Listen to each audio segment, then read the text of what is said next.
All right, moving on to the Western Conference postseason. The Spurs, the #1 seed, against the Grizzlies, the #8 seed. Marcus, what do you think about this matchup? I think this is a somewhat interesting matchup. Yes, the Spurs are the #2 team in the league. Lost their last game, so the Bulls managed to take the home court advantage from them throughout the playoffs. But I believe that the Grizzlies and the Spurs split their series this year, which is the only reason I find this quite interesting. Truthfully, I think that the Spurs will win the series, but I don't know. Some games might be close, but I see the Spurs winning in 5 games at most. Yeah, this is a battle of 2 Pitt players, Sam Young from Memphis and DeJuan Blair from the Spurs. And I think a lot of people like Memphis's chances in this because the Spurs have struggled down the stretch. And I agree that Memphis is a feisty team and might steal a game or two, but I still don't see, despite all the injuries and the old age of San Antonio, I don't see a Tim Duncan and Greg Popovich-led team losing in the first round to the Memphis Grizzlies. You know, I like this series. Marcus mentioned that they split the series during the year. We have a little intrigue factor here on the Pitt campus with Sam Young and DeJuan Blair facing each other. Not that Sam Young's going to play, but you see the Spurs winning. But I'd love to see the Grizzlies just 6 games. I'm going to say. I say the Grizzlies steal 2 from the Spurs. Make it exciting. Yeah, definitely. All right, moving on to the champion Lakers versus the Hornets. What do you got, Marcus? Well, as bad as the Lakers have been playing in their last few games with that 5-game losing streak recently, but then coming off 2 big wins against the Spurs at home and then against the Kings and possibly the last game in Sacramento. I don't see them losing in the first round, though I don't think I would see them going to the NBA Finals and amassing a 3-peat. I see the Lakers taking this series at most in 6 games. I actually think the Lakers are going to sweep New Orleans. A team like the Lakers, they've been here. They're the defending champs, like you said, Alex. So they know the playoffs are a marathon, not a sprint. But I just think they're a much better team than New Orleans. I think they're really going to start clicking on all cylinders come playoff time because that's what Phil Jackson teams do. And I kind of think New Orleans is going to be a bit overwhelmed in the postseason. They have Chris Paul, a few decent supporting guys, David West, whatever, but I really don't think they have the firepower to hang with LA when LA really wants to play their best basketball. Yeah, I completely agree. I don't see the Hornets winning a game. I don't see a game that's going to be competitive. They have Chris Paul. You haven't heard much about Chris Paul this year. David West, Marco Bellinelli. I mean, who else is on that team? Like who plays for the New Orleans Hornets this year? You know, they're definitely under the radar. That's for sure. It's if the series could go 3 games, it would go 3 games, 2 maybe. I see this as being a quick series, definitely. The Lakers got a good matchup.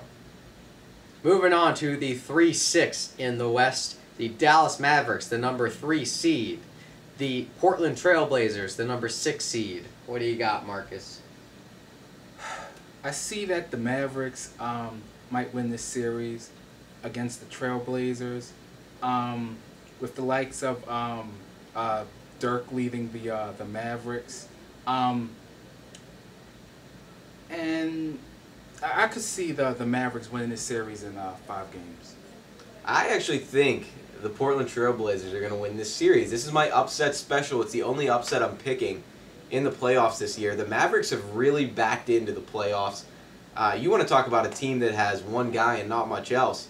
That's kind of what's going on in Dallas right now. Dirk Nowitzki has carried this team all season, and I don't think Portland is going to let him beat them by himself. Portland is a very, very feisty team.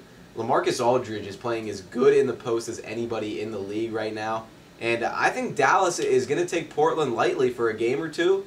and Portland is going to make them pay.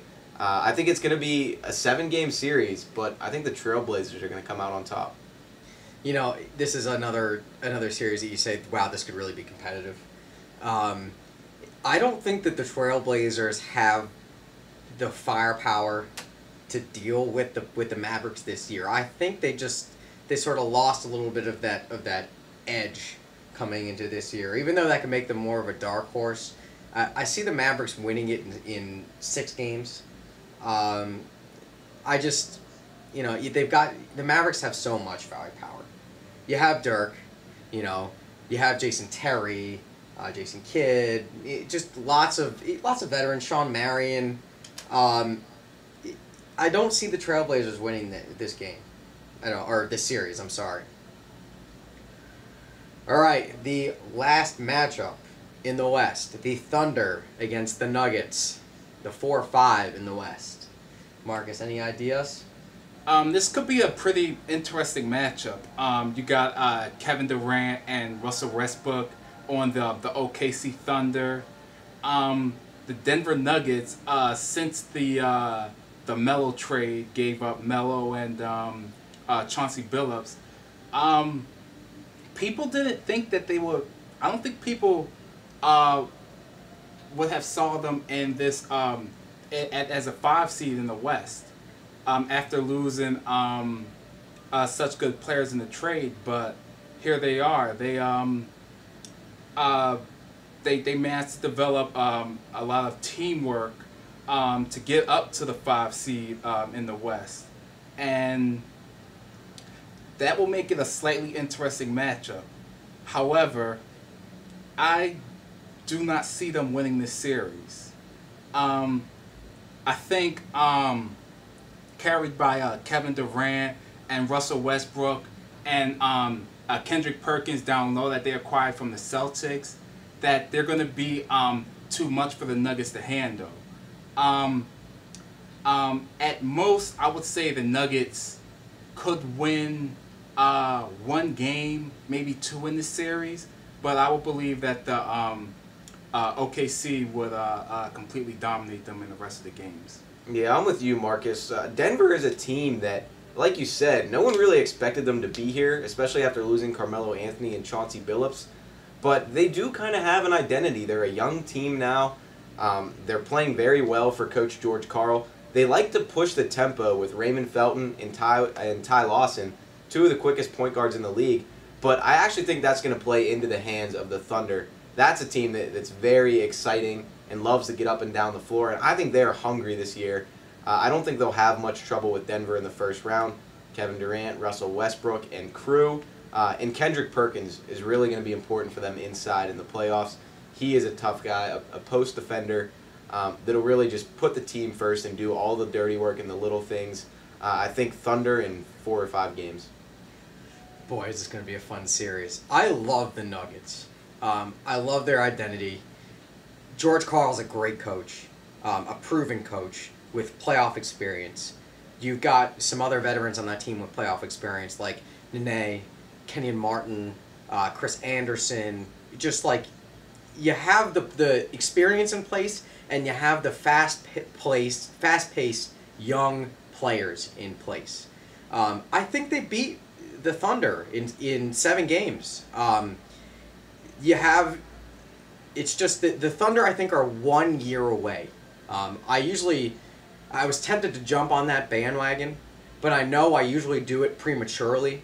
So I figure that about a year or so, they're in the Western Conference Finals or in the NBA Finals.